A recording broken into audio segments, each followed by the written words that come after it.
Welcome. Thank you for watching this video. Thank you for clicking on it. I want to jump right in.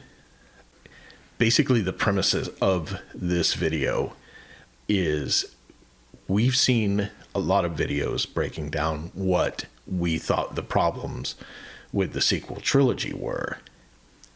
But we also think that there are a few things that other people have missed over the years. Things that aren't there that we thought you might like to hear about. Hello, everyone. Welcome. Thanks for tuning in. And today we're going to talk a little bit about Star Wars, the sequel trilogy. And I'll let my friend Pat take over from here. Basically, what's going on is there are numerous videos out there pointing out the problems with the sequel trilogy. And we're not here to rehash all those things. We're not here to go back to Canto Bight for the 15th time. Basically, what I want to put my 2 cents in over is the fact that there are things that others don't seem to have commented on. And I wanted to fill that gap. And jumping right in, one of the things that I think is missing from the sequel trilogy is the DNA of Star Wars. The DNA of Star Wars is Akira Kurosawa's movies, specifically The Hidden Fortress and, to a lesser extent, other things like Yojimbo. If you look at those movies, there are not just elements, but there are complete plot points that were used in the original Star Wars in A New Hope. If that come directly from Kurosawa. I think that in the sequel trilogy, a lot of what made Star Wars got lost. They didn't really pay homage to the source material, which was Kurosawa. For instance, not just things like the grand sweeping vistas that he would use wide angle lenses for, not just the wipes, which, A New Hope used, not just those visual cues, but things like one of the things that made the movie Yojimbo great was that the samurai used his wits in order to move the plot forward and to get what he wanted. He was a master strategist. I think a lot of that was missing from the sequel trilogy. There seemed to be no strategy on behalf of the characters. It was like, oh, Poe's got this map, but somehow has found him. And Kylo Ren shows up and he starts running away, but he gets captured. And he puts he does what they did in Star Wars. They put, the map to Skywalker inside of the droid. The droid runs away, and suddenly it's a hunt for BB-8. So that's as far as the strategy goes. Other than that, it's like, oh, the First Order shows up and the characters run away. They get to the cantina and the First Order shows up and the characters run away. They're on the Millennium Falcon and the gangs show up and they fight and they run away. There seems to be no agency on behalf, the characters themselves seem to have no agency.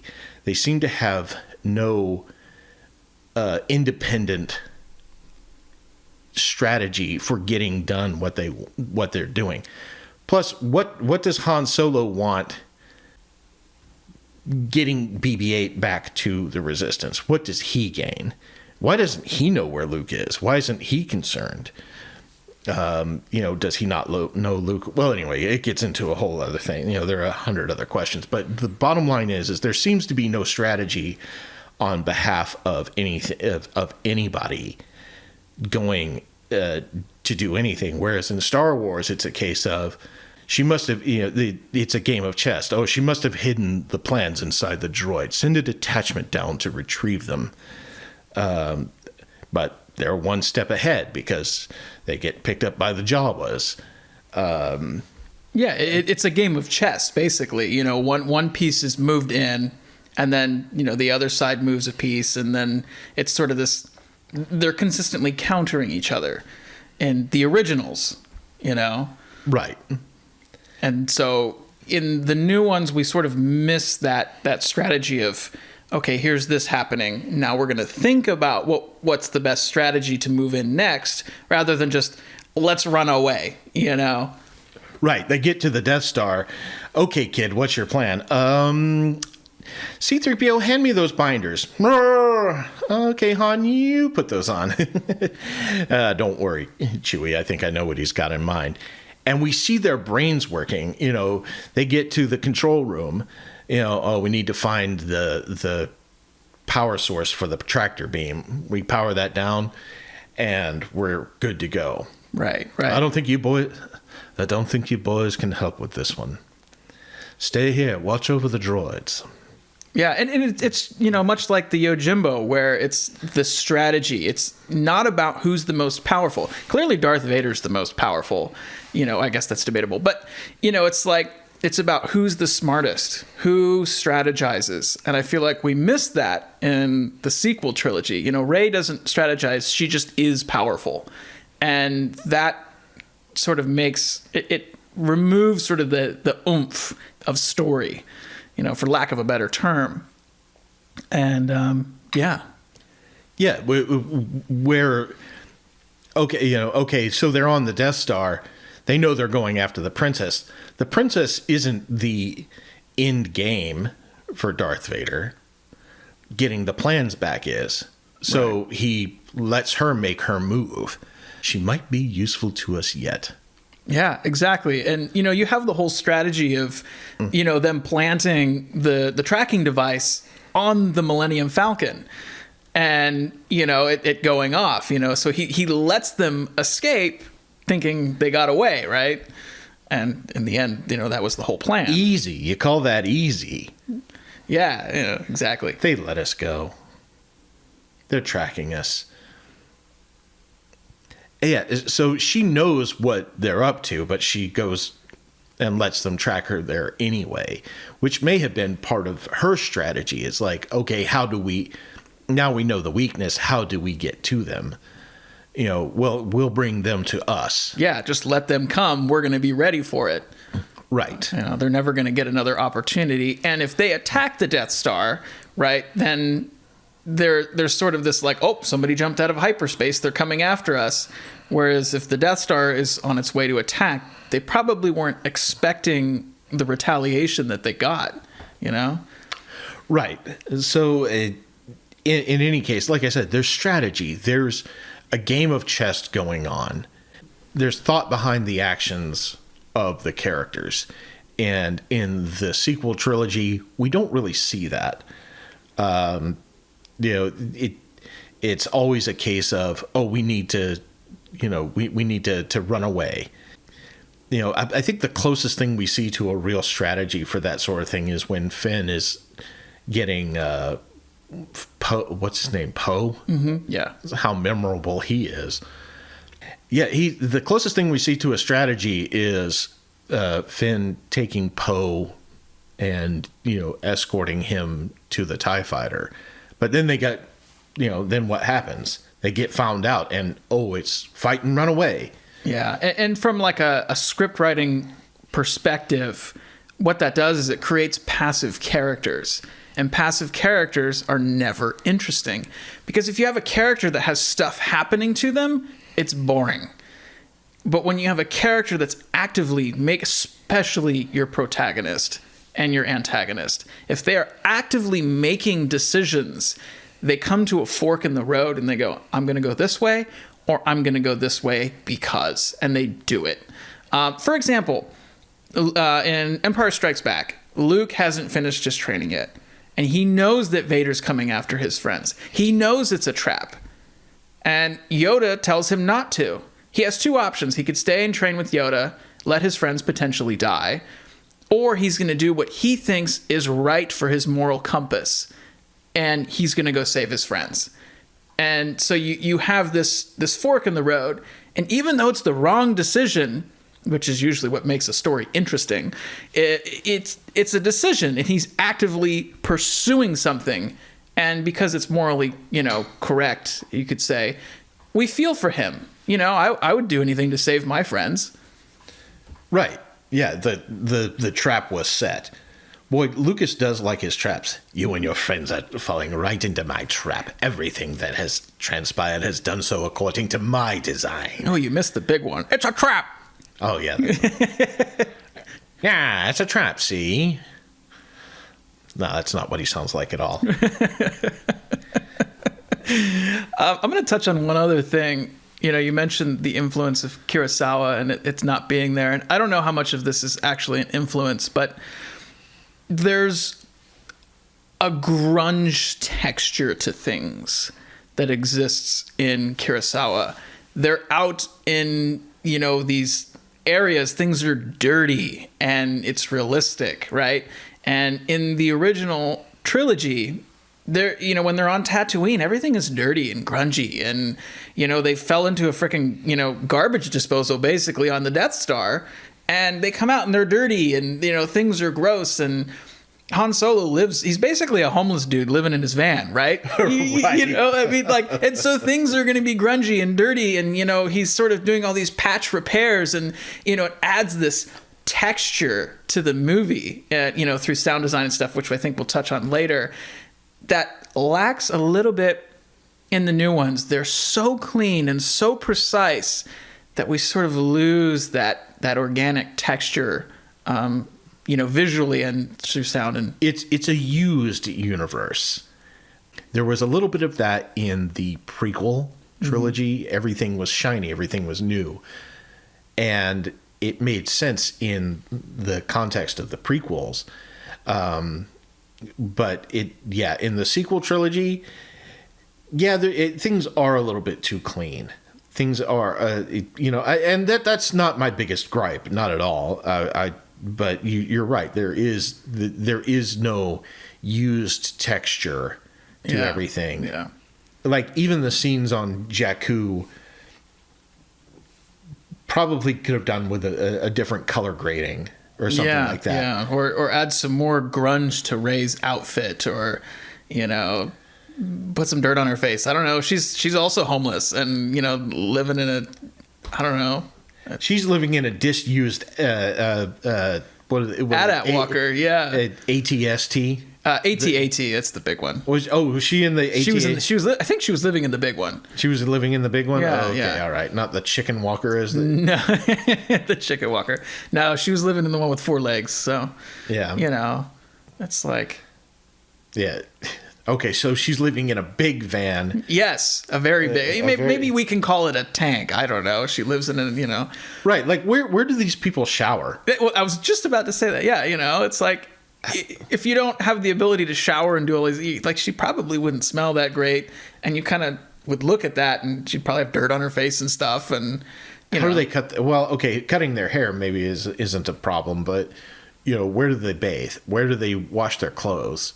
Yeah, and in the original trilogy, you see a lot of this extra stuff where, like, Luke's got his boots wrapped up in the cloth to keep the sand out, and they're actually there in the desert in all this sand, and it's getting everywhere, and he's fitted his outfit desert style, like the Fremen. Yes, nice Dune reference there. Yeah. Well, that's exactly what Tatooine was supposed to be. It was basically supposed to be Arrakis. Yeah, I actually, now that you mentioned it, I do see a large influence, and instead of the most important thing being the spice, it's actually him, the force dwelling beings that exist there, apparently, to a degree. Right. Yeah. They even mentioned the spice, the spice mines of Kessel and all that. Yeah, that's true. And later on, it's basically it's space drugs. Yes. It's space heroin. Yeah. And apparently we don't know how it affects everybody. We don't know what it does. We don't know if it's a painkiller. We don't know if it's a hallucinogen like LSD. We really don't know what it is. Not that it really is that important. Yeah, but it's space drugs. Yeah. But there was a lot of, in Dune, in the book, and I guess the movies too, but in the book, there's a lot of hallucinating that happens when through the use of this spice. And so, it is there. Okay. I was going to make a point with that, and I forgot what it was. There was a reason for that, and I kind of just... It'll come to you later. Yeah. We can always edit it in later if it comes to you. Yeah. Oh, you know what? We can touch on this a little bit. Yeah, okay, so they go to this cantina, and somebody says, hey, there's a BB-8 droid in there. And nobody in the First Order goes, we've got thousands of BB-8 droids, scattered across the galaxy. We can't spend, time looking for every one. And, we don't have Kylo Ren coming in like Darth Vader did in Empire going, that's it. My lord, they could be smugglers. No, Admiral. They are there. Set your course for the Hoth system. Right. And there's no way to do that. There's nobody who jumps over the problem of looking for a little orange BB-8 unit.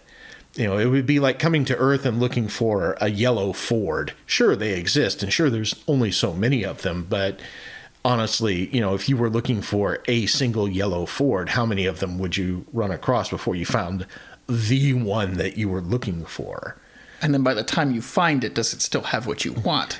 Right, exactly. I wanted to put in here that Han does seem to be employing some strategy in defeating the shields on, what do they call it? Starkiller Base? Yeah. By going through the shields. But that's about the end of the strategy that shows up, But even that is kind of a weird thing that happens in the sequel trilogy, or in The Force Awakens rather, is that they are looking for Luke. That's the conceit at the beginning of the whole thing. That's the one thing that Kylo Ren seems to want more than anything else. And by the time they get to Starkiller Base, what he wants seems to have melted away. He's no longer looking for Luke Skywalker. Now he's like just fighting people in order to fight people, in order to save Starkiller Base. So, it's like, oh, here's this Death Star that's just kind of randomly thrown in. And it's like, oh, wait, wasn't he going after Luke Skywalker? Like, with such rampant furor that he couldn't tell us the reasons why he was looking for him? He was too busy looking for him to even explain to somebody else why it matters. It doesn't seem to be affecting the First Order's business at all. They blow up the planets. Yeah. He's just hiding on a remote island on a random planet in the middle of nowhere. Yeah, why does he want to find Luke Skywalker at all? What does Luke Skywalker's presence or lack of presence add or subtract from the First Order's goals? Right. I mean, if he was there and actively, making a difference and, fighting and strategy, he's this powerful being. But if he's decided to just, call it quits and go retire somewhere, wouldn't they want to keep him there? Yeah. And that may have been actually a very interesting story, whereas Luke Skywalker, actually The Force Awakens or not The Force Awakens, the First Order has actually trapped him here and made it seem, or maybe there's some strategy behind his forced retirement. I don't know. We could probably rewrite the movie numerous ways, but it would be interesting to see, what does he want Luke Skywalker for? Yeah, and that brings us back to the bones of storytelling, is what does a character want? You know, it's like you've got these main characters. They have to have wants and they have to have needs. And what they want isn't necessarily usually what they need, but it's like we need to, as the audience, we need to know what they want. And we need to know why, even if it's explained later and it sort of, fills in the gaps down the road, but right. But J.J. Abrams didn't care. What he wanted was an Empire Rebellion dichotomy, and he didn't care how he got there. He didn't care where it came from. He didn't care about anything. He just wanted to recreate what worked in the other movies, and the consequences of it be damned. We'll touch on a little bit of that later. We'll touch on some of the fallout from those decisions a little bit later. But yeah, one of the other things I wanted to talk about was the music, the sound. One of the things that seemed to be missing from all of the movies was the John Williams score. And I don't know why they abandoned that. And even if they had a good reason for abandoning it, they didn't replace it with anything. I mean, do you even remember any musical cues happening in anywhere in the sequel trilogy? Do you remember any of it? I mean, I do actually. I remember there's a few moments of, Ray's theme is actually pretty well done, I think, and you've got this xylophone, just these sounds, but I don't know if it was used that often. And then you've got this sort of grand brass, sort of moment where, this grand brass comes in for Kylo Ren. But you're right, there is a little bit of, I guess, complexity and texture in music that wasn't quite there. There's a moment where, especially in like Revenge of the Sith, where there's a lot of human voices that come in when the Jedi are all being killed. That song is heartbreaking, man. Like, that just, you listen to that, you're like, I want to cry, you feel the pain of all the people, that are being affected. And you're right. I don't think there's a score in the sequel trilogy that was like, oh, I feel sad. I feel sorry for this, or whatever it's just big. And I think that's what it is for me, is everything is just big. Yeah, I mean, that seems to be another recurring theme in the sequel trilogy, is they never really allowed anything any time to breathe. Like in A New Hope, we get this nice lingering shot of Luke Skywalker just kind of watching the sunset, and we get that towering theme, brought over by I want to say it's either woodwinds, or I don't think it's brass. No, but I think it's woodwinds. Yeah. And woodwinds and strings. Yeah. Boy, try saying that 10 times fast. Woodwinds and yeah, I can't even say woodwinds and strings. Yeah, that's a woodwinds and strings. Woodwinds and strings. Yeah, I'm gonna get me some woodwinds and strings. Yeah, it's given a chance to breathe, and you really feel that wonderful score just pouring over you, and you're just filled with emotion. I had an ex who would cry every time he saw the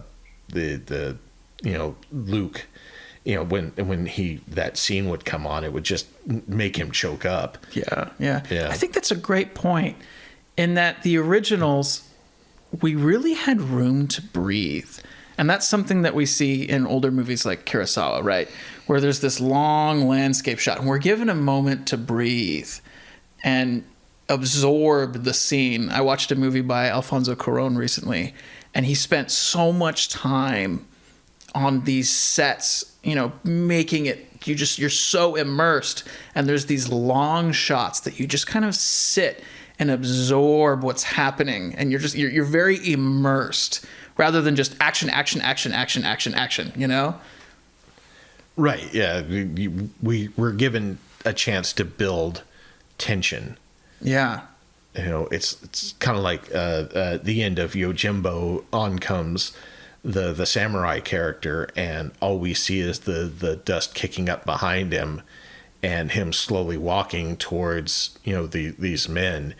You know, we're given a chance for that all to build, and it's a choice. But again, I think that using those visual cues in order to tell the story, in order to draw the viewer in, I think that was something, that's just one more thing that was lacking in the sequel trilogy. So yeah, you know, the score, the sound, and that's the other thing. If you listen to Empire Strikes Back, if you listen to A New Hope, the soundtrack is dirty. Every time C-3PO moves, his servos whine. Every time R2 moves, you hear the motors inside of him turning. They painstakingly immersed you into the sound of the environment, and I think that's something that was missing in the sequel trilogy. I think that immersive sound that Ben Burtt created just wasn't there. Yeah. You know, it's interesting because sound is one of those tools that you can really utilize. You can emphasize a certain sound to, you know, you can have one sound be sort of prominent and then everything else sort of fades out. If there's something really special, you know, if you want to draw your attention to a certain object, you give that object more sound than everything else. You know, the footsteps go out, but you can't do that all the time. You know, it has to come and it has to go. And, you know, when you have a large scene and there's a lot happening and you have all of this texture and you have a texture of sound, and this scene is a little longer and you get to linger, you get to kind of absorb things. And then when you watch it a second time, you hear new things. And it gives you this, it's like looking at a painting, right? You sit, you can look at the painting and maybe it's abstract. And then you go back and look at it again later, maybe you see something new. You see a different pattern, you see a different shape, and you hear different sounds in Star Wars. And, you know, when everything is super clean and clinical, like you can actually watch certain scenes where they're walking and talking and you don't hear the footsteps. But in the originals, you hear Darth Vader's footsteps.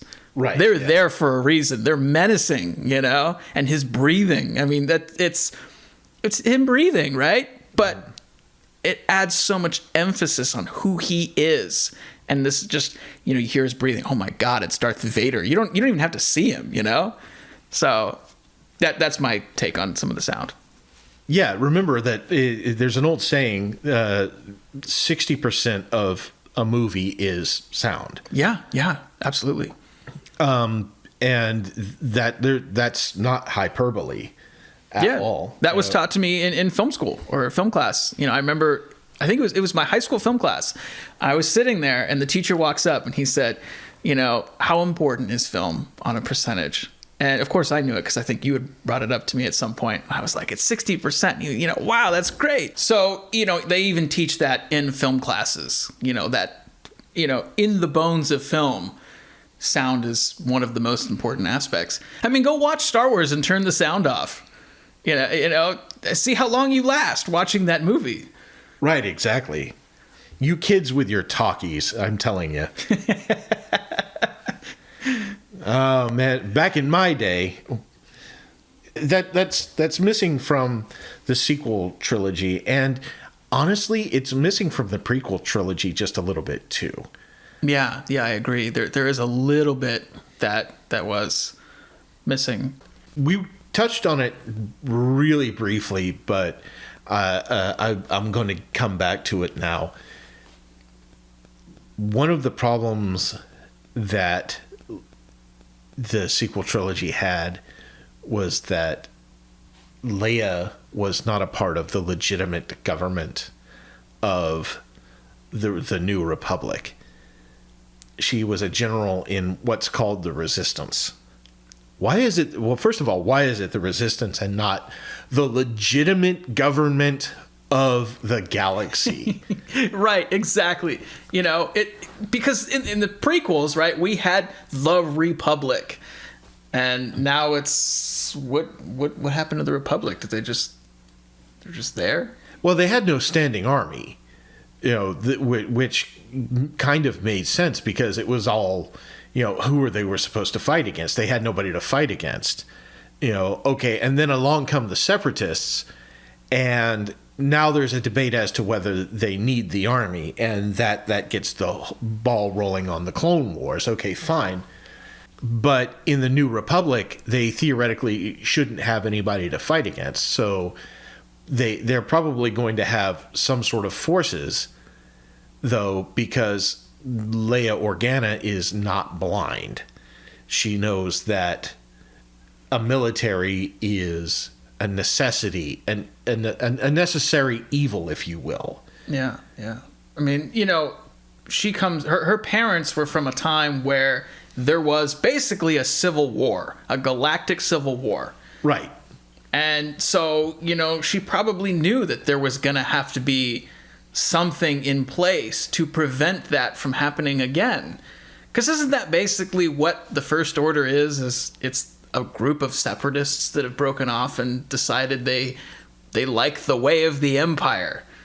Right. They want the Empire to come back. They want to bring that back. They want the, you know, Supreme Leader Snoke wants to wield that power the same way that the Emperor did. Again, this gets back to J.J. Abrams simply wanting the Emperor, the Empire, and the Rebellion dichotomy that existed in the original trilogy. And he didn't care how he got there. He just cared that it happened. And he was going to have it no matter what, you know, even if it made no sense. Yeah, yeah. And that's exactly what happened, is it made no sense. So you have Leia hanging out with the legitimate government of the galaxy, not the Resistance. The legitimate government of the galaxy running away from basically what is a terrorist organization in the context of the New Republic. So, why is this a problem? It's a problem because what is a terrorist organization without money? It's underfunded, and it probably doesn't have a whole lot of manpower except for the absolute fanatics. And they probably don't have weapons that are all that good. They don't have transports that are all that good. But we find out that the First Order has great transports. They have a whole fighting force. They have all of these things. They are, in some ways, more technologically advanced than the legitimate government of the galaxy. They have a Death Star planet. They have a Death Star planet, yeah. Yeah. Now, all of this would be fine if there was even one line of dialogue in the movies that pointed out that they were under basically what amounts to a communist system. And don't take that with the connotations that we take with it here on Earth. Basically, what that means is that everybody in the context of the First Order would all be working towards the same goals. Or that could be said to be dictatorial. That's fair, too. I mean... Yeah, yeah. I'm not trying to make a political statement here, I promise you. But basically, what I'm getting at here is that manpower is more important. Labor is more important than capital, especially in the context of a universe where resources are basically unlimited. We have limited resources here on Earth because we can't escape planet Earth. Surrounding us, though, are asteroids worth literally trillions of dollars, because they are planet-sized hunks of metal. a spacefaring civilization is not going to have a problem putting its hands on resources like raw materials. Their problem is labor. So if they, if they're capable of getting the labor in order to make things like starships and weapons and that sort of thing, then that's fine. But we find out in The Last Jedi that it's weapons manufacturers that are selling the First Order and the New Republic their weapons.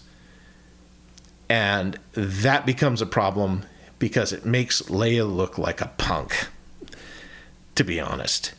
And here's what I mean.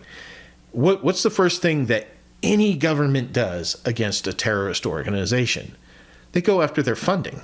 Right. You got a bank account? Well, we're going to freeze it.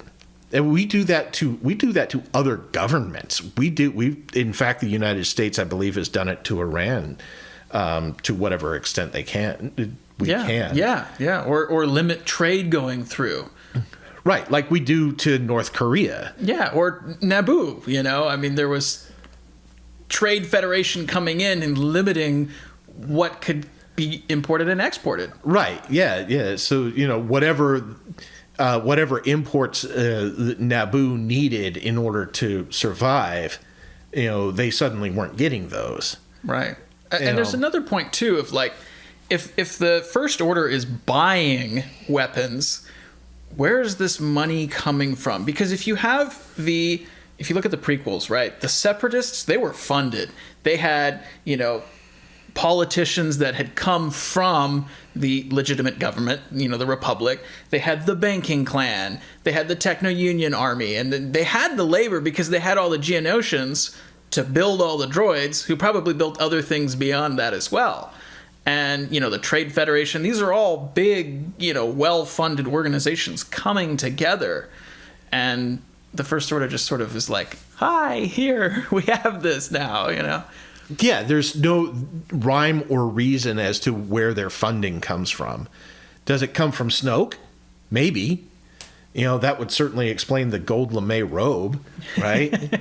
But was he some rich dude? Oh, we'll never know. But turns out, the Emperor was behind it the whole time, right? But we don't find that out until the third movie. But also you'd think that the Emperor, after he died and the New Republic takes over, they would have disassembled everything that he owned. We are explicitly shown that in one of the Disney Plus shows. Gosh, what is it? It's the one where they're...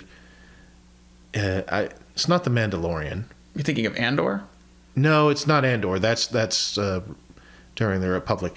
Basically, there's one of the shows that basically what happens is they're showing the New Republic disassembling things like Star Destroyers. Oh, that's from Ahsoka. Is that from Ahsoka? Yeah, because they were taking the drives out to build the bigger one on the planet Han Solo grew up on. Right, and then some doctor who was up, maybe it was the Mandalorian. That's now I'm getting them mixed up. It was the Mandalorian because he gets the Mind Flayer treatment. Oh, okay. Oh, right. And it also touches on it in the video games too. Not that everybody has to do that, participate in it. But Cal Kestis starts off as this character who's disassembling, Star Destroyers and all of those things. But you'd think that someone would have come in and got a hold of everything Palpatine had, because he didn't seem to have any actual heirs or beneficiaries, if you know what I mean. Right, and maybe he's got secret bank accounts. Maybe he's got resources stashed away, because he's that sort of forward thinker, right? Okay, fine. But again, we find out that it's weapons manufacturers getting paid from both sides. It's money. And why hasn't the First Order's bank accounts been frozen? Where are they getting the New Republic credits in order to pay the weapons manufacturers, or are the weapons manufacturers accepting some different form of currency? Republic credits are no good out here. I need something more real. I am French. Everybody said he was supposed to be like some old Jew, but I swear Watto was French. I definitely no idea. He sounded like the History of the World Part 1 when everybody was in Madame LaRue's shop talking like Maurice Chevalier. Oh, we are so poor, we do not even have a language. All we have is this stupid accent. Oh my God. Anyway, so yeah, where was the First Order getting this money? Who was bankrolling them? Why weren't their bank accounts frozen? Why wasn't the currency changed? Why weren't the weapons manufacturers being investigated for selling weapons to a terrorist organization? Do you think if I was selling weapons to Al Qaeda, especially in like 2003, 2004, what do you think would have happened to me? I would have been sent to Abu Ghraib straight away, or Guantanamo Bay, or stuffed in an oubliette, something. But these weapons manufacturers, nope, they're out in Space Vegas, living it up. Yep, Space Vegas. Space Vegas. Well, maybe they're in international space instead of international waters, and you can do whatever you want there. I guess I don't know. But then why aren't they restricting trade routes? Oh, because that's what communist trade federations do, right? I guess so. According to the prequels, they hear you're restricting trade routes, and everybody goes, "Oh, here we go with the Clone Wars again." Isn't that how this whole thing got started back on Naboo? Yeah, exactly. It's like somebody bringing up, yeah, why don't we just shoot the Archduke Ferdinand? Oh no, we know where that leads. Yeah. Dude, Archduke Ferdinand is just his name. It's not his title. Nope, not taking any chances. So Leia not doing all these things in order to stop the First Order in the way that a politician would, outside of using guns and bombs and spaceships. That's where her real power lies, is in using the pen rather than the sword. Yeah. I mean, she had theoretically, even before, the fall of the Empire, she had a lot of political influence I don't remember exactly her age, 20 or something like that. And it seems like her political influence sort of just vanishes later. Where is she giving speeches, rallying, marketing something? I mean, that's what nonprofits do, right? You get a something together, you fundraise, and if the resistance is really not part of the legitimate government, I mean, even the legitimate I don't know, like there's taxes and stuff. You have to do something, fundraise, give speeches. I don't know. Again, it's because Abrams wanted that dichotomy, and he didn't care how he got it. He just wanted it. That's the way he wrote it. And it doesn't matter that it doesn't make any sense. It doesn't. It doesn't make any sense whatsoever. But we're stuck with it. Yes. And this is like one of those things where it's like, if you think about it for just a second, you realize this is a real problem. There's no Jedi. Yeah. In a movie about, Star Wars, what's one of the things that everybody remembers? The Jedi. And we've got the Sith, but we don't have any Jedi in our Star Wars. How weird is that? Yeah. I mean, we have Luke, but I mean, his prominence was so small. Well, I mean, he didn't even show up through the first movie. He was only at the end of it, standing on his island, giving Rey this look like, "Who are you? Yeah. What are you doing here? Why are you on my front lawn?" Yeah, exactly. We're here selling magazines, sir. What is she even doing there? I don't know. Is there a such thing as space insurance salespeople? Hey, you need insurance on that X-Wing that's in the water down there? Right, yeah. Fuller Brush salesman. Selling, that'd be hilarious if she was selling, Hoover vacuums or something like that. Door-to-door saleswoman. Good luck with that. Yeah, especially in space. Yeah, so there's no Jedi, and arguably we get Rey, which is fine, but she's not really a Jedi in any real sense of the form until in any real sense of the word, until near the end of the movie, and she picks up a lightsaber and she starts, defending herself. Okay, I guess. How did she get there? She found out about this mystical force, maybe 3 days ago? How much time passes in The Force Awakens? 3 days? 4 days? I'm not sure. Even if we extend it to a week. Yeah. I mean, let's be real generous. Let's say it's a month. We don't know how long they were traveling to that cantina. Yeah. A month. I couldn't learn how to play the piano in a month well enough in order to play a concert anyway. Yeah. I would just be picking up on the basics no matter how much I practiced, let alone learning how to use the Force. And yeah, you can sit there and say, "Oh, but she has magical blood because she's a Palpatine." Well, we didn't know that at the time.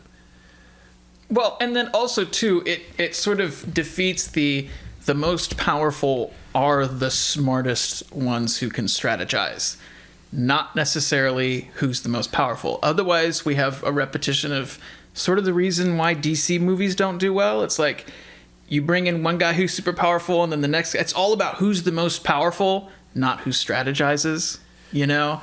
And I'm going to touch on a point that you actually made before we had this conversation of, she used a Jedi mind trick. And how would she know that was a thing? Like, how would she know that was an option? Right, exactly. And I think it would have been okay if it was utilized more as sort of Anakin as a young boy, where he sort of manipulated certain things, or he had, the quick reflexes thing. Where it was very subtle, he was doing things on a very minute level, or, you could even look at like Harry Potter, for example. In the very first movie, he sort of talks to the snake and the glass sort of disappears, but he didn't really do that on purpose. He didn't know that was a thing he could do. And how does she just go, "I'm going to use a Jedi mind trick because, I know the same amount the audience does." Right. You and I know that it's a thing. J.J. Abrams knows that it's a thing. How does she know that it's a thing? Right. Oh boy, if we start talking about Justice League and all the problems with that's going to double the length of this video. But yeah, the world building is the same problem here as it was in Justice League. They tried to shove everything into one movie, and instead of letting it happen organically, they didn't earn the conceit of the movie. Right. And, I think that also brings me back to the idea of, sort of the bones of storytelling is character arc. Characters need to learn things. They need to develop. They can't just be given this magical thing that solves all their problems. It's like, "Oh, you have powers now. Here you go. Bye." And, Right. it just doesn't feel believable because that's not how reality works. I don't want to use the term Mary Sue because, frankly, I think it diminishes women in general a little too much. I really don't like that term. Because it presumes that women can't be good at things for no reason. So I want to shy away from that. But again, it's a case of, why is she good at it? Because Abrams wanted her to be. Yeah. And it moves the plot forward, even though she's got no real business being at Starkiller Base at all. Why would she even be there? She's got better things to do, just like Luke did in Empire Strikes Back. Yeah. Well, he doesn't need to go and rendezvous with the others. He needs to go off with Yoda and learn how to be a Jedi, because that's more important. Right. She's got more important things to do. She should be going and finding Luke. She's got the map. By the time they find Starkiller Base, she should be, out of there doing it. But she goes and fights with the others. Okay, but it's a choice. What is she not going to do? What is she going to do? Not show up and lightsaber fight Kylo Ren? And speaking of other things that are missing, then there's one other thing about The Force Awakens. For a movie that starts with the title Star Wars, there ain't a whole lot of Star Wars in it. And I mean that in the most literal sense. How many space battles are there in The Force Awakens? That's an interesting point. How many space battles are there? How many times do we get to see ships moving through space and firing lasers at each other? Almost never. It all happens in atmosphere, both on Jakku and on Starkiller Base. Right. Huh. I didn't even think of that. Yeah, you know what? I didn't think of it either until I started walking out the door in order to come over here and set up the equipment. Oh, that's an interesting. And I was like, Star Wars. The Star Wars. Are there any space battle scenes? And I thought about it, and there are no space battle scenes in the entire sequel trilogy. And I had to correct myself because no. There's the bombing sequence in The Last Jedi.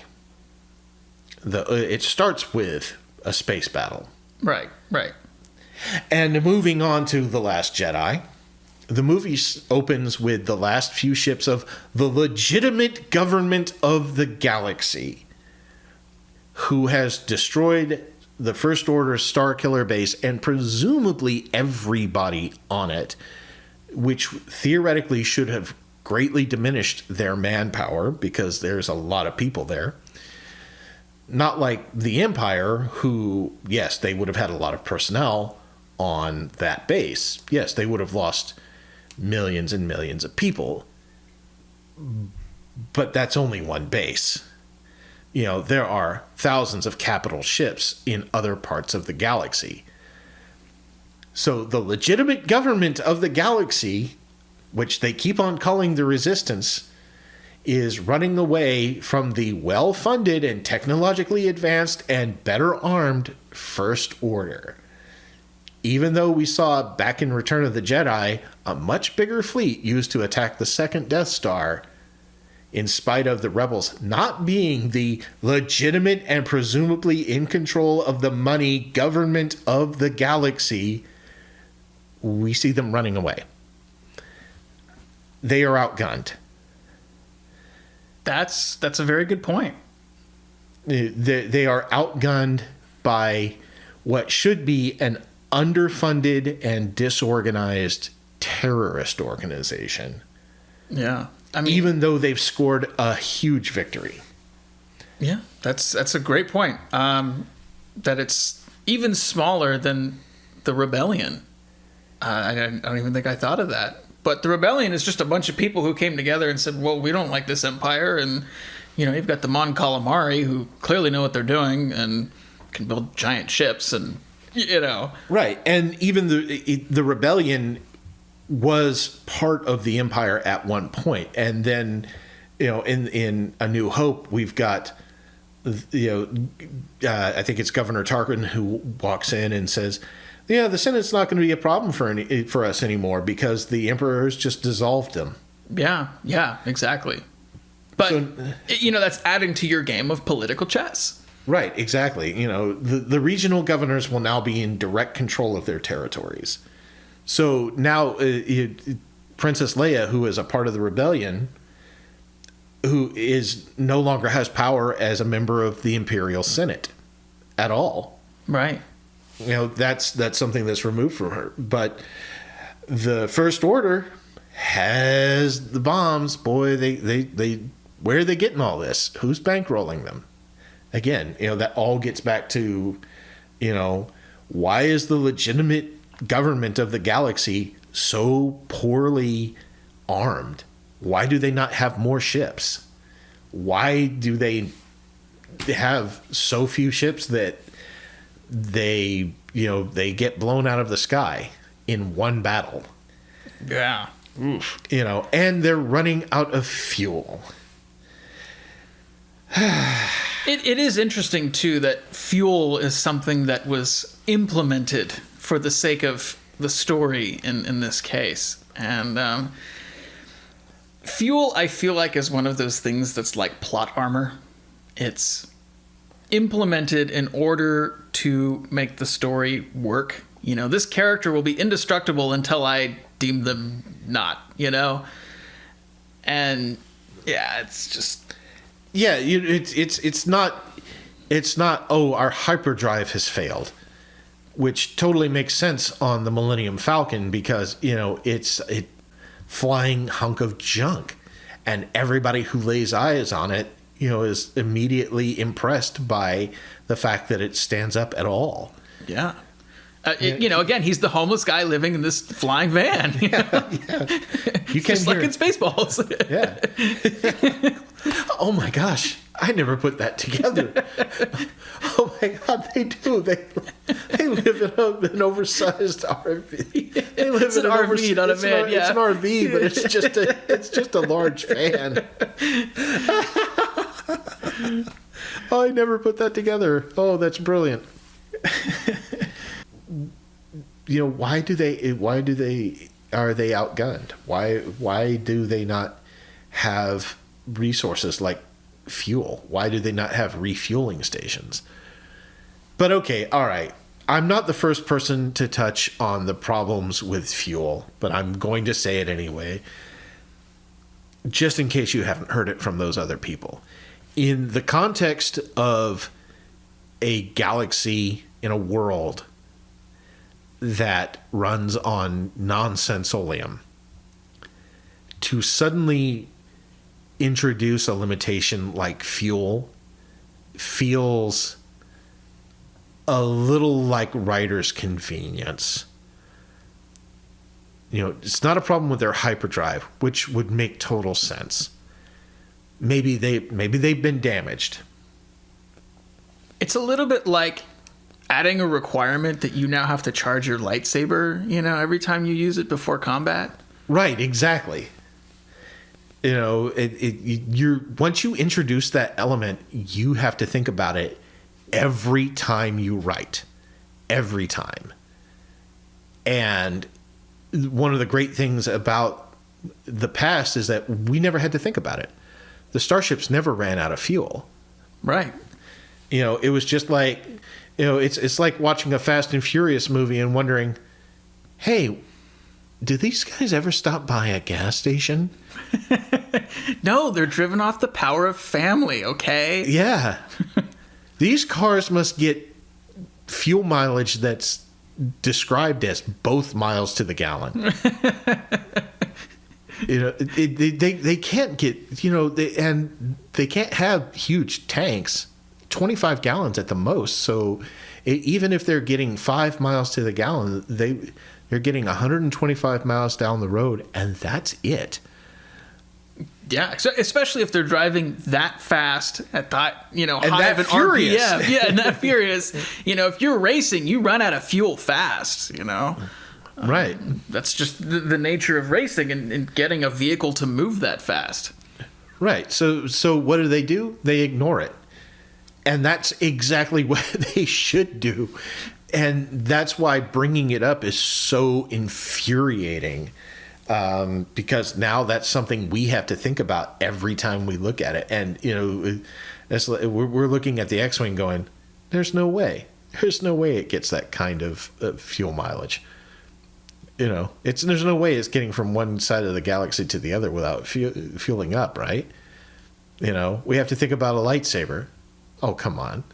Does it start beeping and turning off at 3%?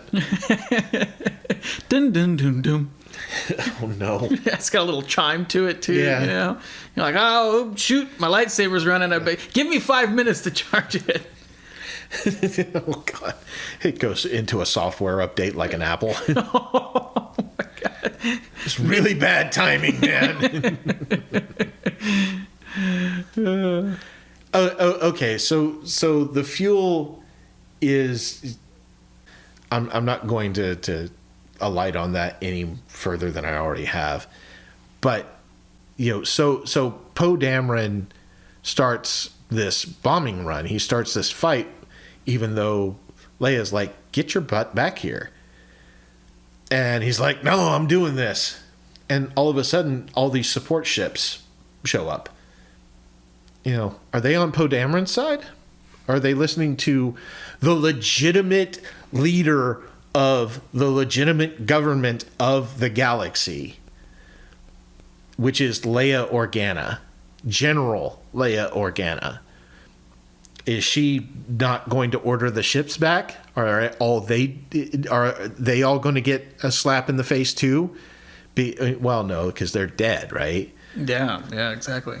Okay, everybody who's not a main character, try not to die. Yeah, exactly. McClunky! So he lives, and all these other people die because they weren't like, oh, who's this Poe guy? Where are we going out after him? Leia says, stay out here. Stay on the ship. We're listening to her. After all, she's the legitimate leader of the legitimate government of the galaxy. Who is also supposed to be able to use the Force, by the way. Right, exactly. You will not go out and, fly your ship near those enemies. You will stay here. Yeah. Or use mom voice. Now get your little hiney back over here, mister. Yeah. Well, it's better than her talking like, Alec Guinness. Get your little hiney over here, mister. Well, I meant in terms of the using the... Oh, right, yes. Why didn't they listen to her? Yeah, I mean, everybody else did. Because even Han Solo listened to her, and he didn't listen to anybody. Right, exactly. He only took orders from one guy, me. Yeah, exactly. Yeah, it's a wonder he's still alive. So they lose half the fleet because, and they blame it all on Poe Dameron, even though everybody else listened to him as well. Everybody else rebelled against the Resistance. Yeah. Did I say Resistance? Yeah. Because what I meant was legitimate government of the galaxy. Oh. For those who can't see it, and I know you can't see it, which is all of you, so none of you can see it. Well, I can see it. Okay, he can see it. But I wrote an outline, and instead of writing Resistance, I wrote in all caps, legitimate government of the galaxy through the whole thing. But it's a very valid point. I mean, that really, you have this, what is believable and what is not believable, and you have this legitimate government that's been established and run by powerful, influential people and main characters in our universe. You'd think it would have some level of oomph to it, Yeah, you would think that they would listen to Leia and not go on the bombing campaign. They'd listen to Leia. They'd have people like Mon Mothma still hanging around. And, I guess she was one of the first chancellors, or the first chancellor of the New Republic. Like, they would have established some solid foundation to that government, Right. Yeah, But and they probably would have had at least a formidable enough fleet of warships in order to take out a terrorist organization like the First Order. Or at least, the intelligence agency to cut the funding, or to freeze the banks or something. Right, exactly. Which we touched on earlier. But yeah. So it opens up with the space bombing, and nobody listens to Leia, and that's a little bit infuriating because she is a general, and everybody should have been listening to her instead of Poe Dameron, but they did. So there's that. So yada yada yada. Luke's island. Yada yada yada. What? God, I've only seen the movie once because I hated it that much. Wow. I refuse to watch it a second time. Yada yada. What did I write down here? The fact that he used the word laser sword. Yeah, and I'm not the first one to bump into that either. Kevin Smith kind of bumped into it in a weird way. It's like he explained that laser sword was the name of the generic toy that your mom got you at the dollar store. Yeah. The lightsaber was $30. The laser sword was $2. Yeah. Well, I feel like, for me, my interpretation of that, because I think Luke was sort of using it in sort of a mocking tone. It was like, "Ooh, I'm going to wave a laser sword," And so he's probably mocking the people that use that term in a way that are not Jedi or don't know that it's a lightsaber. Yeah. So I kind of interpret it that way, but, Yeah, I guess I can see that. Okay, all right. So that does ease it a little bit. After all, Anakin called it a laser sword too, when he was on Tatooine. But again, why would an 8-year-old from Tatooine know what a lightsaber is, what the proper name of a lightsaber was? Yeah, especially one that probably didn't have access to all that much in terms of internet media and that sort of thing. Whatever their version of that is. Right. Yeah, we don't know do they have space television? They do have space television. Well, yeah, there is a little bit, and we've seen like on Coruscant, they show all the sports games and stuff in the Undercity when they land. So they do have it, but how much signal are you going to get out on Tatooine, There is that, yes. Well, I mean, I don't know how much signal they get out on Tatooine, but we do know that they get a pretty good signal over in Kashyyyk. Or Kashyyyk? Kashyyyk, yeah. Kashyyyk. Why? How do we know this? Because of the Star Wars Holiday Special. Okay. All right. I'm just going to end it here, and I'm out. Bye. Just kidding. He's got his shoes on, folks. He's out the door. I can't catch him. He's 30 years younger than I am, and much, much faster. So yeah, there is a such thing as space TV, if you count the holiday special, and I know a lot of you won't, and I don't blame you. And you're probably mad at me for bringing it up, and I don't blame you for that either. Okay, so what else have I got written down here? Yada, yada, yada, Space Vegas. I'm not going to sit here and I'm not going to go too much into Canto Bight. I'm not going to say, oh, it's this big side quest that went nowhere, that didn't work at all, because that was kind of the point of it. I want to say something. I do want to say something positive here. There was a lot of hate put at The Last Jedi because of feminist tropes that seemed to run throughout it, and it took me a while to get this. But I'm going to defend it, even though I should probably know better. And some of you may not agree with this, but the fact that Admiral Holdo didn't feel the need to explain herself to Poe Dameron, even though he was, their ace pilot, that actually makes a lot of sense. If that was a man who was intentionally withholding information, we would probably think, well, there's a potential spy on the ship. It gets mentioned, I think. I don't know. It's, like I said, I only watched it once. And he's trying not to let the spy get this information back to the First Order. They do have a plan. So that does make a certain amount of sense.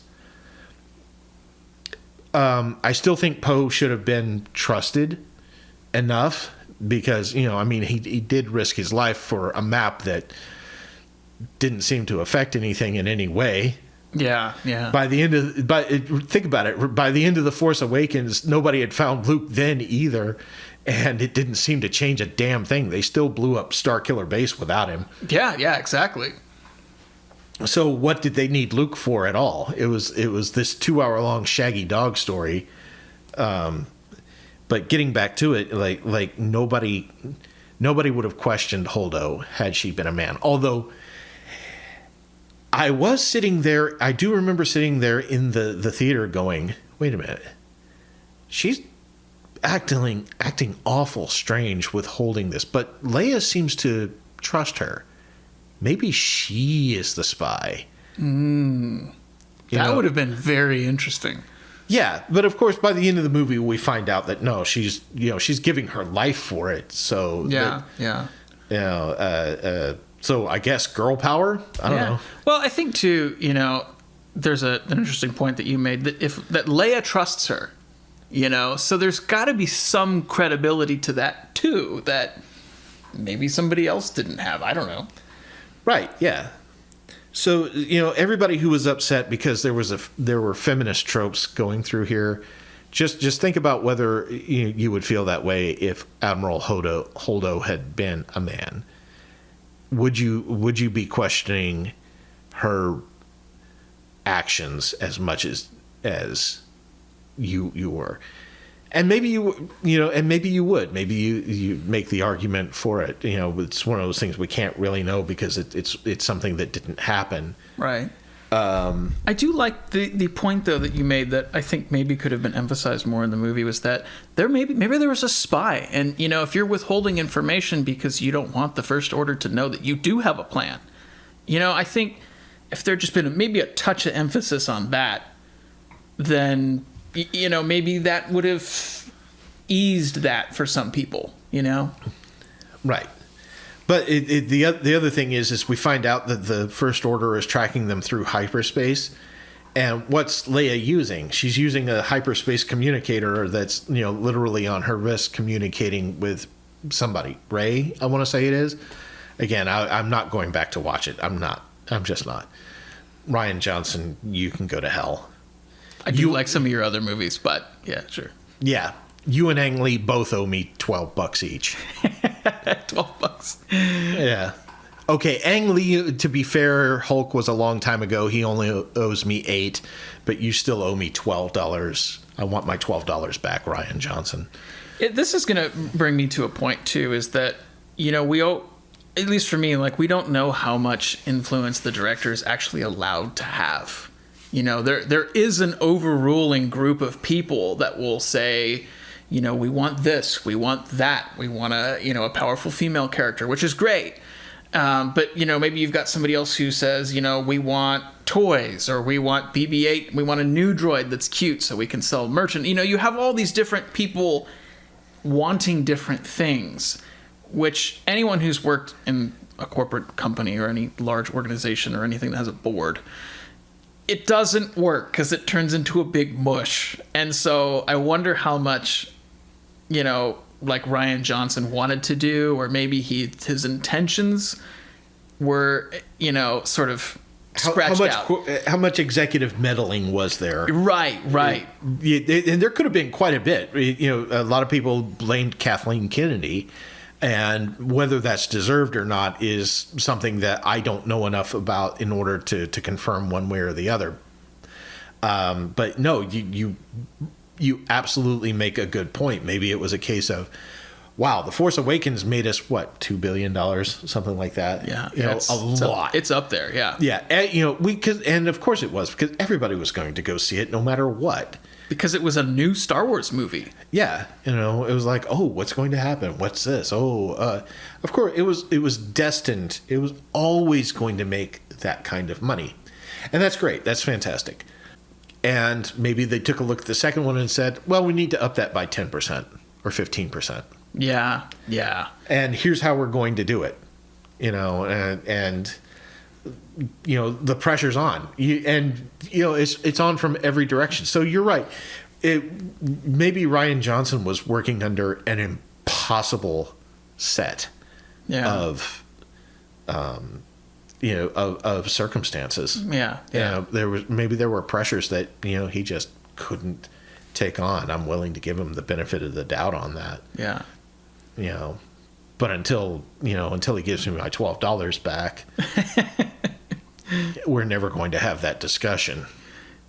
No, that's okay. I would actually have that discussion with him face to face, and spot him the $12. Yeah, yeah. But I'd still go out and poke holes in his tire in his Mercedes.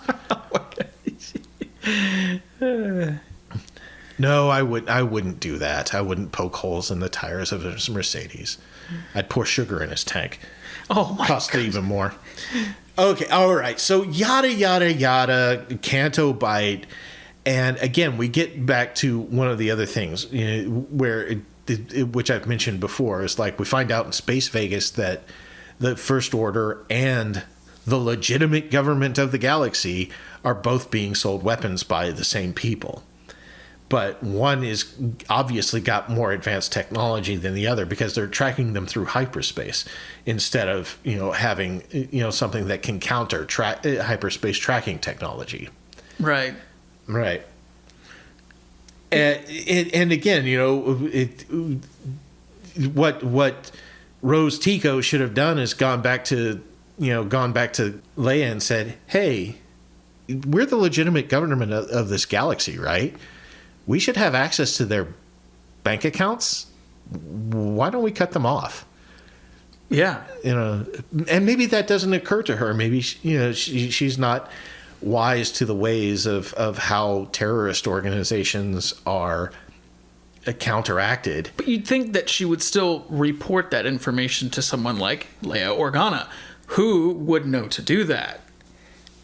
Or Leia Organa, being the experienced senator that she is, would probably know this herself in one way or the other. Right. It's not like she would sit there going, where do they get those?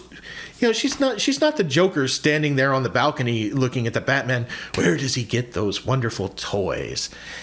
No, she's totally hip to this. Yeah. But, for whatever reason, she's hobbled by the writers by not having that knowledge. Yeah. Yeah, exactly. Or having that knowledge and not being able to act on it for some reason. Yeah. Which again all goes back to Abrams wanting what he wanted. And the fallout from that is that everything that follows makes no sense. Right. It can't make sense because the very premise of it is flawed. The very premise of it is flawed from the start. You can't copy and paste and make it work. You can't plagiarize your own work.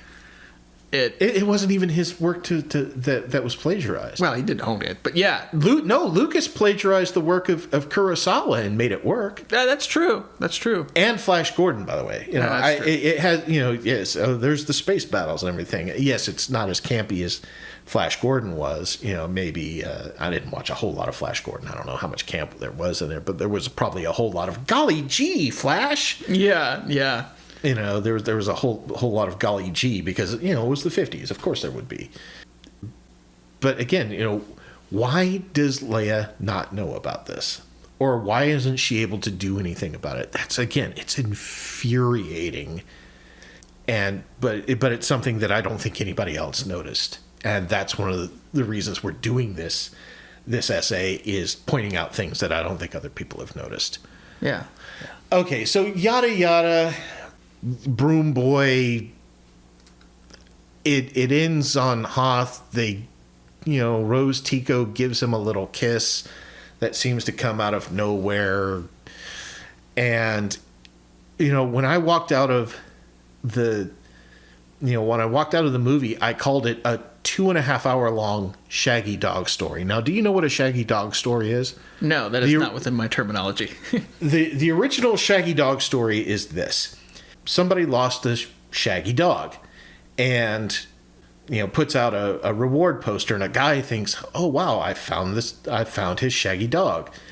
But in the journey to take the Shaggy dog back to its owner, he encounters all sorts of trials and tribulations. This trip is taking way longer than it should. And, you get caught up in all of that. When he finally reaches the porch of the Shaggy dog owner, the supposed Shaggy dog owner, the owner of the house opens the door, takes one look at the dog and says, the dog wasn't that shaggy, slams the door in his face. Cut to credits. Yeah. You have just spent 2.5 hours watching a story about nothing. The dog hasn't been found. We don't know who the owner is. We don't know anything more than we did at the beginning of the movie. And it would be great if we found out that maybe him and the dog had a great friendship. It made a great friendship along the way. But they didn't. Yeah. The dog and the guy who found him couldn't care less about each other. They just so that's what a Shaggy Dog story is. That's the original Shaggy Dog story. And that's what The Last Jedi is. It's a 2.5 hour long Shaggy Dog story where we know nothing about anybody. We know as much about the story as we did at the beginning. Yeah. The ball has not been moved forward at all. Yeah. We don't even have characters shoved into their spaces like they were at the end of Empire Strikes Back. There's no, Han's frozen in carbonite. Luke, he's got to get back to Yoda, but he's got his hand cut off. Yeah. Well, not that it affected him all that much, but the fleet is gathering. What happens next? We don't even get that much. Yeah. All we've got is, there's even less of the legitimate government of the galaxy, not the Resistance. There's even less of the legitimate government of the galaxy now than there was at the beginning of the movie. And that's all. That's it. Yeah. That's all we know by the end of the movie. Yeah. Snoke? Nope. Dead. Chopped in half. Didn't even matter. Kylo Ren? He started off evil. He ends up evil. Luke? He started off, didn't want anything to do with this. The whole movie ends. He ain't got nothing to do with it no more because, oops, he's dead. Yeah. He forced too hard. All right. Yeah. That's, yeah. And what is that? No, but I've never heard of anybody using the Force so hard it's like they died. Yeah. What is that? I don't know.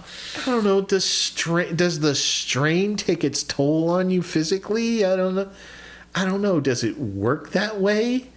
Well, when you add things like fuel limitations, you can add force limitations. I guess. Except for Rey. I mean, she, Yeah, I don't know.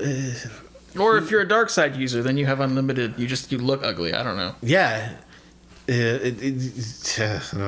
Anyway. Honestly, I'm surprised Sidious looked half as good as he did. I mean, he got first the lightning in his face, but then he got trapped down like the reactor core of like the frickin' Death Star, right? Well, we don't know if that's him. We don't know if it's a clone of him. We don't know if that's... Yeah, that's true. We don't know anything about it. He's back, and we don't care how he's back because it's somehow. Yeah, somehow. Yeah. Somehow Thrawn returned. Yeah. They could have just done that, and we would have accepted it, apparently. But somehow he returned. All right. So yada yada yada, Broom Kid, yada yada. They end up on Ersatz Hoth. Only it's salt and not snow. And cut to credits, Broom Kid. What do you want? Yeah. Yeah. Nothing happened. There's nothing interesting. I can't think of anything in there that's worth going back and taking a second look at. Yeah.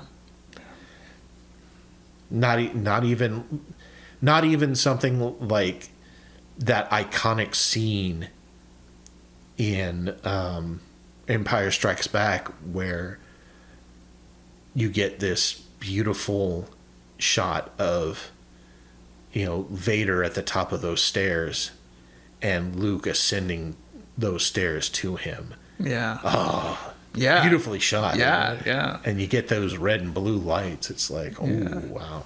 Okay, no, okay, that's not fair. That's not fair. The Holdo maneuver scene is beautiful to look at. Holy crap. I still think she died for no reason. I think, C-3PO could have been at the helm and been like, well, one last look at my friends. C-3PO out. Yeah, Boom. yeah. Is there any reason it had to be a human? I don't know. That's a good point. You can't. Don't tell me that a droid can't fly a ship more precisely than a human. Don't tell me. We know that's not true. We all play video games here. Yeah, exactly. You put it on max and you fight a chessboard on freaking max level. Yeah. Even an old computer. Yeah, exactly. If it was, if the parameters were set to 255, you couldn't outrun it. Yeah. Tried defeating a Mortal Kombat, an old Mortal Kombat game when it's set on the hardest setting. Yeah, they'll just walk at you and kill you. Yeah, exactly. Because they can react within a millisecond. Okay, so yada yada yada. Palpatine's back. We all know what happened in Rise of Skywalker. I'm not going to belabor it too much because I think that's well-worn territory at this point. I just have one thing to ask in there that nobody else seems to have picked up on. When the backup Hobbit that said, "Dark science, cloning, secrets only the Sith knew," when he says that, let me ask you something. How did he know anything about what the Sith knew or didn't know? How would he know? It's a line handed to him by Abrams in order to explain away Palpatine's return, and that's it. It's lazy writing on a colossal scale. Yeah, no, that really it is. And don't get me wrong, I don't have a problem with hobbits being in my Star Wars. As long as I can get a little bit of Star Wars in my Lord of the Rings. And, that does happen from time to time and on other YouTube channels, who shall go nameless. But, yeah, that's the only thing about Rise of Skywalker that I think nobody else touched on. I don't think I wrote down anything else that anybody else hasn't touched on. Yeah. By the end of the movie, she's Rey Skywalker. She's, I guess, a Jedi? Sure. Yeah. Sure. What significance does that hold for the galaxy as a whole or the New Republic? What significance does it hold for us as an audience? Do we know that the good guys are absolutely going to prevail forever now? Is that what we're supposed to know? Because it didn't happen at the end of the original trilogy either, apparently. That's what we thought was going to happen. And, well, here we are. The First Order happened. And apparently it can happen again out of thin air. Yeah. So what are we supposed to think? What are we supposed to feel? Has anything changed? Have they changed the laws so that the terrorist organizations don't get sold weapons by weapons manufacturers? Have they done anything? Is there any political story to it? Because let's not kid ourselves. In some respects, the story of Star Wars is a political story. It's about political power, ultimately. Yeah. And the Emperor seized political power for himself, ultimate political power. Yeah. Was basically a space dictator. Yeah. One of my favorite lines is, this is how liberty dies, with the thunderous applause, Right. So, but we get none of that. We get none of that. We get no, we get precious little of anything. I don't even think we got even like a morsel of the politics behind any of it, except for the revelation that weapons manufacturers are selling weapons to both sides. I think that's the closest we ever get to, political factions being discussed in the sequel trilogy at all. Yeah. Yeah. So again, this, I know it's not everybody's favorite part to listen to the Senate, discuss things in committee, but it is a legitimate piece of Star Wars at its core, because it is about a political fight in a lot of ways. Right. Yeah. With a lot of pew, pew, pew and all that thrown in, but that's reality. Yeah. It's at the end of the day, it's about which government's going to hold authority, just like it is here on Earth. In a lot of ways, the story of, what happened was the story of, it is a story that we've seen played out here on Earth numerous times. Yeah, exactly. It's Game of Thrones with lightsabers instead of metal swords. Yeah, and spaceships instead of dragons. Yeah, yeah. And a little bit of magic thrown in. I could sit here and talk about how, there were fetch quests, and I could sit here and talk about, a lot of things. I'll talk a little bit about something I did like. Seeing Palpatine sit on that throne, throwing up all that Force lightning, that was just badass. Yeah. No, I agree with that. There were a few moments that were just like fan service, and that was one of them. Just, he's this powerful dude, and we finally get to see the full power, not him just lightning himself in the face, Right. Yeah. It's not just, he's Force lightning Luke or Mace Windu. Now it's an entire fleet, and it's like, holy crap. Yeah, he's like, it's unleashed. Yeah. Force Unleashed 4, Yeah. And I always enjoy watching spaceships and giant lasers and all of those things. Sure, but again, there doesn't seem to be a whole lot of strategy behind it, and in a cluster fight like that, it doesn't make it doesn't have to make a whole lot of sense, because there has to be confusion. Yeah, of course. It makes the fight more interesting. The less that you know about it, the more interesting it is, because it's like all you see is people going back and forth, and it's like, who's going to win? And we can never really tell. I mean, of course we know, eventually the good guys are going to win, because, hey, it's a Star Wars movie. Right. Now they want to subvert our expectations, make make the good guys lose and let Palpatine out. And it's like, we've got episodes 10, 11, and 12 now. Yeah. Now it's like, we've got someplace to go. But of course that wasn't going to happen. It's the third movie. Palpatine has to be, the bad guy, the ultimate big bad, has to be defeated, in spite of all of his Force lightning. What in the world is a Force dyad? I don't know. I for those who may be listening and wondering what the extent of my knowledge of Star Wars lore is, I want to point out something. When I first picked up Heir to the Empire, I tried to start reading it because I was a huge Star Wars nerd, and of course I was going to read it. And then these animals were introduced, and I can't remember the name of it. I think Isilamari or something like that. And they were these animals that suppressed the Force. And I took that book and I closed it and I hurled it to the side with great force, and I never read it again. Because the Force, life creates it, makes it grow. And for some animal to suppress the Force in the Star Wars universe felt to me like incredibly lazy writing, and I wasn't going to reward it by continuing to read it.